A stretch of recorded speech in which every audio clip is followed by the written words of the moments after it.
दोस्तों नमस्ते।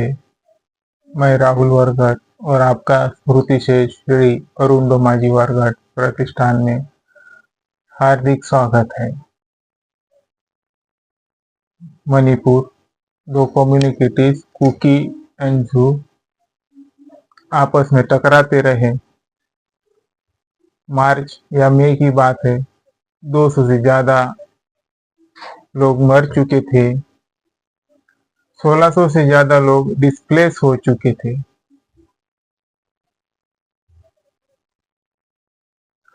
हमारी सोनिया गांधी जी मार्जिनल्स कम्युनिटीज ऐसी कहा तो हमारे राष्ट्रपति जी ने, द्रौपदी मुर्मू जी ने ये इंडिकेट किया कि जो 10 करोड़ ट्राइबल्स भाई बहन है उनको इंजर्ड हुई है, उनका अपमान हो चुका है। अभी हमारे कुकी एंड जू तकरीबन 9 महीने से ज्यादा टकराते रहे हैं, तब हमें ये याद नहीं आया है कि 10 करोड़ हमारे शेड्यूल ट्राइब्स भाई बहन इंजर्ड हो चुके हैं। इस ओर हमारा ध्यान नहीं जाता। इस पे हमारी राष्ट्रपति क्या क्वेश्चन मार्क लगाएंगी और कहेंगी, ये बाकी शेष रहेगा। मणिपुर में भाजपा की सत्ता थी। एन बीरेन सिंह ने रिजाइन दे चुके हैं। बहुत से अपोजिशंस फेलर स्टेट कह रहे हैं। शायद डबल इंजन की जो सरकार है वो कहीं ना कहीं लड़खड़ा गई है। भले ही हमने दिल्ली में जीत हासिल की हो, पर वो जीत आधी अधूरी है। क्यों आधी अधूरी है? क्योंकि मणिपुर में रिजाइन देना एक अपने आप में स्टेट ऑफ इमरजेंसी है। भाजपा का ही शासन होते हुए वहां पे राष्ट्रपति शासन लगेगा या शायद लग भी सकता है। इंडिकेटली डायरेक्ट तो लगा ही है। हमने इंदिरा जी पे बहुत क्रिटिसाइज किया। 1967-77 कालखंड के दौरान इमरजेंसी के प्रावधान, हम वही बात भूतकाल की खोरते खोरते चले गए। हमने क्या किया उनकी तरफ हमारा ध्यान नहीं है। लोग तो हमसे ये भी कह रहे हैं कि डीमोनेटाइजेशन, नोटबंदी एक फाइनल इमरजेंसी ही थी। कुछ लोगों की जाने भी जा चुकी है। फाइनल डीमोनेटाइजेशन के दौरान बहुत सा पैसा वेस्टेज भी गया है। और अभी हमारा मणिपुर, प्रधानमंत्री जी ने भी बहुत बार इंदिरा गांधी जी का क्रिटिसिज्म किया है। अमित शाह जी ने भी किया है। राहुल गांधी ने भी कहा है कि हमारे प्रधानमंत्री जी एक बार भी मणिपुर नहीं गए। शायद जाते तो आज ये नौबत ना आती कि एन बीरेन सिंह जी रिजाइन दे देते। शायद रिजाइन देना टल जाता, मणिपुर की जो वायलेंस थी वो भी टल जाती। हमारे गृह मंत्री जी 31 मार्च 2026 तक माओइज्म है, नक्सलवाद को इरेडिकेट करना चाहते हैं, पर हमारी जो मणिपुर की वायलेंस है उनको इरेडिक नहीं कर सके। लोगों को और हमें ये भी पता है कि हमारे होम मिनिस्टर बहुत इम्फासाइज बलवान होम मिनिस्टर है। एक बार जो उन्होंने कह दिया वो बात टाली नहीं जा सकती। पर शायद मणिपुर की बात टल चुकी है, वहां पे पीस नहीं कर पाए। वैसे जम्मू कश्मीर जवान और वहां के कुछ पीओके है आपस में भिड़ चुके हैं। मेरा दोस्त शुभम मेरे घर के दाहिने ओर रहता है, वो नौकरी छोड़ के भग कर आ चुका, एसएसबी में था, मौत के वजह से उसने नौकरी छोड़ दी।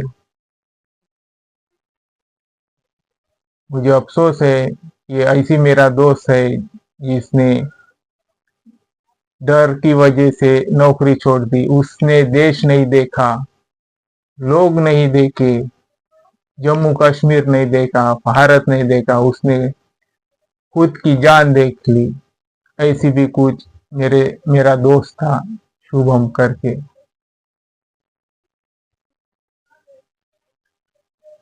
कभी भी पीस रहनी चाहिए, अच्छी वेलफेयर करनी चाहिए। मेरा एक दोस्त था, उसने एक स्टेटस रखा था, वो स्टेटस ये कह रहा है, ओशो का थे वो विचार, शायद मैं बाबा साहब का नाम लूं तो तुम्हारे कपाड़ पे आड़िया आ जाए, तो मैं ओशो जी की ही बात ले लेता हूँ। जिस देश के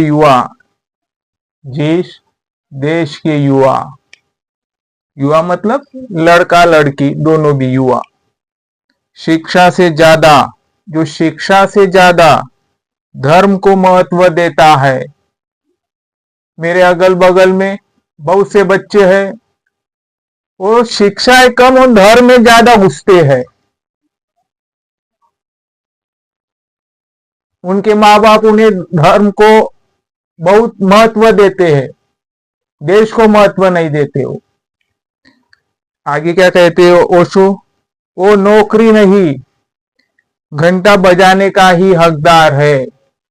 तुम अच्छे अफसर नहीं बन सकते, अच्छी नौकरी नहीं कर सकते, तुम सिर्फ घंटा ही बजा सकते हो। ये बात सब धर्म को लागू होती है कि नहीं होती है मुझे पता नहीं, पर मैं एक बुद्धिस्ट हूँ, और बुद्धिस्ट के नाते मैं जब भी बिहार में जाता हूँ, वहां पे सिर्फ स्ट्रगल की बात बताई जाती है, वहां पे सिर्फ शिक्षा ही बताई जाती है। वहां पे कोई चमत्कार या भाग्य में लिखा है ऐसी बात नहीं कही जाती है, वहां पे महापुरुष बताए जाते हैं,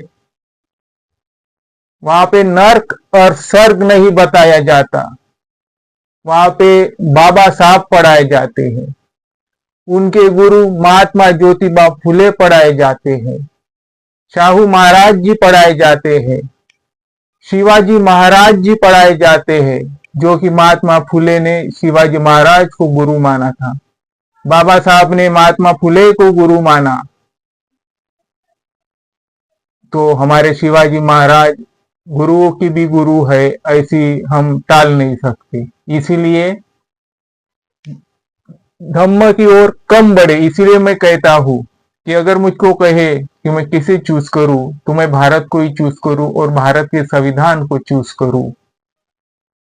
बुद्ध एंड धम्मा को ड्रॉप कर दूं, क्योंकि मैं धर्म में जाना नहीं चाहता, क्योंकि मैं लोगों को धर्म में जाना चाहूंगा, इंसर्ट करूंगा, तो शायद जो मेरे साथ है वो विहारों में घंटा ही बजाते रहेंगे। बेशक हमारे विहारों के बाहर भिखारी कम ही दिखाई देते हैं। क्यों कम दिखाई देते हैं? उनका रीजन है कि यहाँ पे भीख नहीं दी जाती, यहाँ पे ज्ञान दी जाती है। इसलिए हमारे राष्ट्र स्ट्रगल करे, एजुकेशन ले। बाकी मैं ये मेरा दोस्त मनोज कामले, इसको शुक्रिया गुजार करूंगा, इसने एक वेलकम स्टेटस रखा। और ऐसी सोच वाले हमें विद्यार्थी पैदा करना है, ताकि सिर्फ किसी कम्युनिटीज का फायदा ना हो सके, राज्य का फायदा हो सके, देश का फायदा हो सके, और सभी का वेलफेयर की सोच हो सके। अगर हमारा चैनल आपको अच्छा लगता है तो हम रिक्वेस्ट करते हैं हमारे चैनल को वाइडली शेयर कीजिए, लाइक कीजिए और सब्सक्राइब करना ना भूले। और जिनके बच्चे हैं उनके माँ बाप को अपने आंखों से पट्टी उतार ले लेनी चाहिए और दे देनी भी चाहिए। ये बच्चों को शिक्षा दे। वैसे ही मैंने कितने तो भी बार कहा है दोनों भी सरकार से कि शिक्षा फ्री हो, पर शिक्षा फ्री नहीं कर रही है। सब कुछ दे रही है पर शिक्षा ही नहीं दे रही है। इस पे भी लोगों ने सोचना चाहिए कि शिक्षा बड़ी अहम होती है सबसे ज्यादा।